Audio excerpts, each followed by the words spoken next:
안녕하십니까. MD 미션 스쿨의 조례글 목사입니다.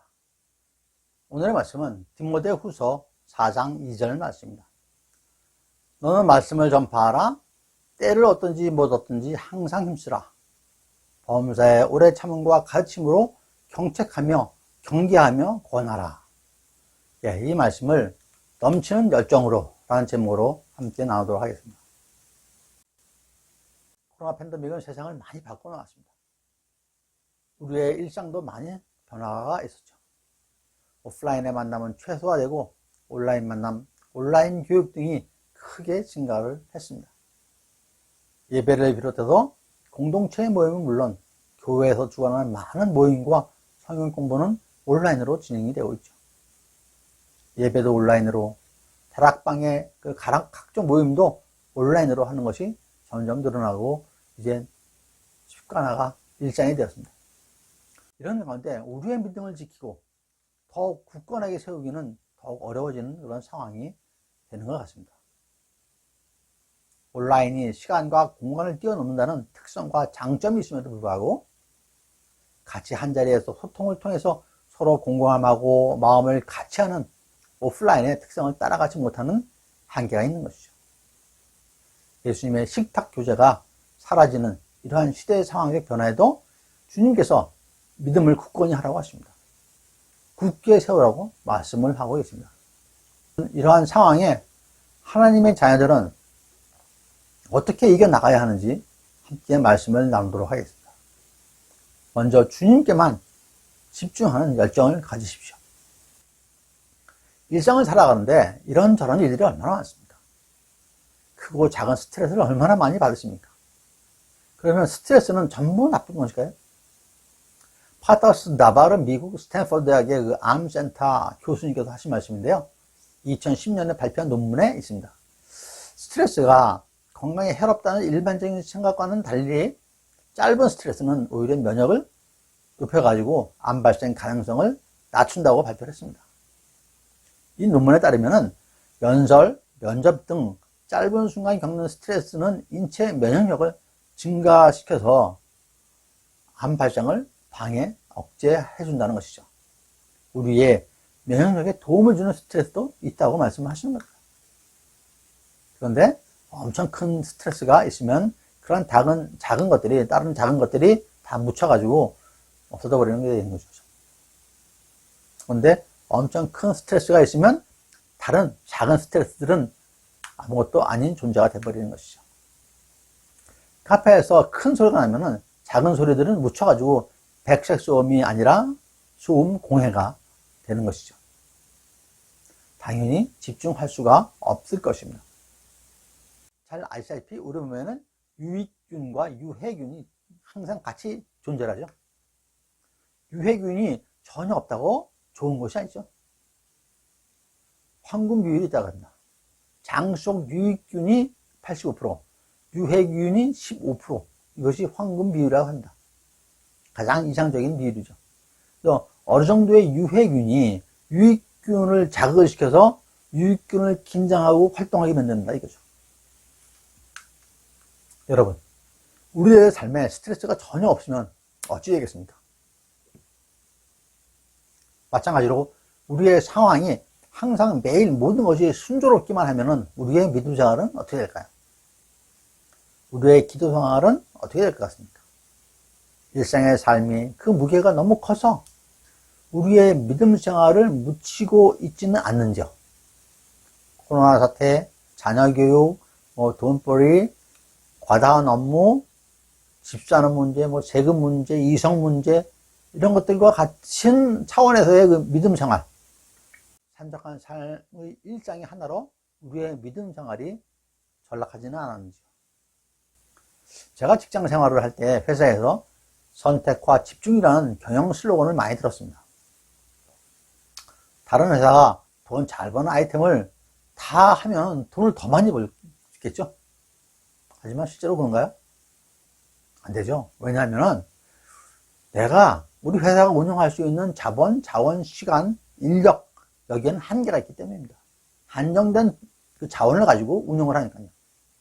근데 한정된 걸 갖고 이것저것 다 하게 되면은 어떻게 됐습니까? 실제로 집중해서 투자할 수가 없겠죠. 이리저리 나누면 결국 할 수 있는 것은 없을 것입니다. 그래서 포기할 것은 모두 버리고 할 것만을 잘 선택해서 그 일에 집중하여 열심히 해서 성공시키자는 것이 선택과 집중인 것입니다. 무엇보다 먼저 선택을 잘 하여야 할 것입니다. 잘못된 선택을 하고 거기에 집중해서 열심히 되면 어디로 가겠습니까? 파멸의 길로 가게 될 것입니다. 잘 알고 계시겠지만 태초에 하와는 하나님의 말씀을 택하지 않고 사탄의 말을 택했죠. 그 결과 인간에게 죄의 굴레가 생겼던 것입니다. 가룟 유다는 예수님을 택하지 않고 돈을 택했죠. 세상을 택한 것이죠. 물론 돈 이면에 또 다른 것이 있습니다. 나중에 어떤 말씀드릴 기회가 있겠지만 결국 그는 스스로 목을 매달았습니다. 우리는 성령 안에서 거룩한 분별력을 가져야 합니다. 성경에서 집중하라라는 용어는 나오지 않지만 유사어로 힘써, 오로지, 오직, 항상 이 용어가 자주 등장하죠. 어떤 상황에서도 항상 주님만을 바라보는 그것이 집중인 것이죠. 그것도 뜨겁게 열정적으로 집중하라는 것입니다. 뜨겁게 주님만을 사랑하라는 것이죠. 아무리 주위에서 큰 소리가 나든 어떤 방해가 있고 어떤 고난과 스트레스가 있더라도 뜨겁게 주님만 집중한다면 그 모든 것을 이겨내리라고 믿습니다. 우리의 주변에 있는 소음을 백색 소음으로 만들고 각종 스트레스를 집중을 위한 지렛대로 만들어서 전심으로 주님만을 집중하는 것이죠. 유해균이 오직 유익균의 활동을 더욱 증가시키는 역할만 하듯이 주변의 상황은 우리의 믿음을 더욱 굳건히 하는 촉매제에 불과하도록 만들어야 됩니다. 오직 주님만을 굳건히 붙잡고 흔들리지 않으면 됩니다. 성경에서는 하나님의 거룩한 열정이 열심인 것입니다. 다시 말해 열정은 하나님이 우리 안에 들어오심으로 우리가 그분의 열심 있는 삶을 살게 된다는 것을 의미합니다. 여러분 요한계시록 3장 16절에 내가 이같이 미지근하여 덥지도 아니하고 차지도 아니하니 내 입에서 너를 토하여 내 치리라 라고 하셨습니다. 하나님을 택하여 말씀을 붙들고 집중해서 열심으로 하지 않으면 내침을 받게 된다고 하십니다. 하지만 전심으로 모든 거룩한 열정과 열심으로 오직 주님만을 붙들면 주님께서 인도하여 주실 것입니다.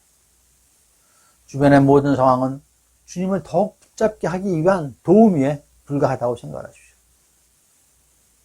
이 상황이 도우미가 되느냐, 나한테 걸림돌이 되느냐 하는 것은 우리의 선택이고 우리의 자유의지인 것입니다. 두 번째로 선한 싸움에서 승리의 면류관을 쓰십시오. 세상은 항상 나를 넘어뜨리려고 합니다. 이는 태초부터 그랬죠. 앞에 하와에게도 잠깐 말씀했지만 사탄인 뱀이 첫사람인 아담을 넘어뜨리려고 그의 아내인 하와에게 간계를 부려서 선악과를 먹게 했습니다. 사탄은 내 주위의 모든 것을 이용해서 나를 넘어뜨리려고 합니다. 가까이 있는 가족, 같이 일하는 동료, 친구 등 모든 것, 모든 상황을 이용해서 나를 넘어지고 무너뜨리려고 합니다. 우리의 빈틈을 호시탐탐 노리고 있는 것이죠. 마귀는 우는 사자같이 두루 다니며 삼킬 자를 찾는다고 했습니다. 오늘날도 어느 누구도 예외 없이 마귀는 와서 우리를 회방하고 우리를 억압하고 우리를 낙심케 하고 탄식하게 만들 것입니다. 에베소서 6장 11절 말씀이죠. 하나님의 전신갑주를 입고 대적하라고 하십니다. 우리의 싸움은 이 어둠의 세상 주관자들과 하늘에 있는 악한 영들과 싸움이라고 하십니다. 그래서 우리의 능력과 힘이 아니라 무엇을 해요? 하나님의 전신갑주를 입으라고 하셨습니다. 전신갑주를 입고 어찌하겠습니까? 성령의 검인 하나님의 말씀으로 싸우라고 하십니다. 그리고 이를 위해서 성령 안에서 기도와 간구로 깨워 구하라고 하십니다. 디모데전서 6장 12절에서도 믿음의 선한 싸움을 싸우라고 하십니다. 그럼 어떻게 싸우나요? 맨손으로 대적하나요? 아니죠. 앞에 11절에서 말씀하시기를 의, 경건, 믿음, 사랑, 인내, 온유로 믿음의 선한 싸움을 싸우라 하셨습니다. 항상 우리를 넘어뜨리는 사탄과 마귀에 대적하려는 무기는 의, 경건, 믿음, 사랑, 인내, 온유. 그것으로 싸워야 승리할 수 있는 것입니다. 여러분, 끝까지 싸워 승리해야 합니다. 여러분, 끝까지 이기는 자에게는 승리의 멸류관을 주십니다. 무시로 우리를 하나님과 멀어지게 하고 넘어지게 하려는 마귀와 사탄의 방해와 공격에 굴복하지 않고 오직 하나님의 참된 진리와 의, 복음, 믿음으로, 말씀으로 온전한 분별력을 갖고 포기하지 않고 끝까지 선한 싸움을 싸워 승리하여야 할 것입니다. 마귀와 싸우는 싸움은 바로 믿음이요 기도인 것입니다. 하나님께 영광 올려드리며 여러분의 가정과 일터에 주님의 은혜와 평강이 넘치시기를 간절히 축원드립니다. 감사합니다.